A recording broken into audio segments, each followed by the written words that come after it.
When Audubon came to this central Mississippi corridor, he was drawn here by the migrational route for most North American birds. As you know, Audubon was not a wealthy man, and he had a tough time. It's very difficult to live and make it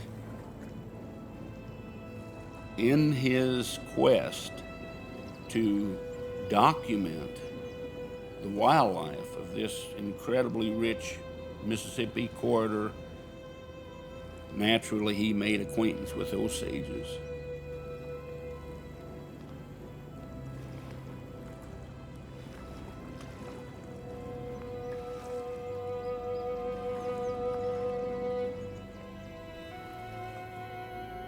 I mean, he was very sensitive to the Osage and their needs, and very early learned as much as he could about them, because he knew he had to be associated with them over a long period of time in order to do his work.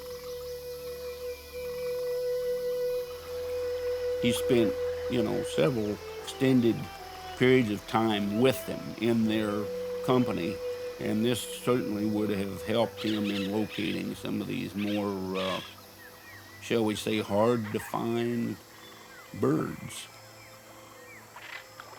But he was certainly up to the task. He did a marvelous job, and no one has ever even come close to him, or ever will, because a lot of the birds are so very scarce, you couldn't do it again.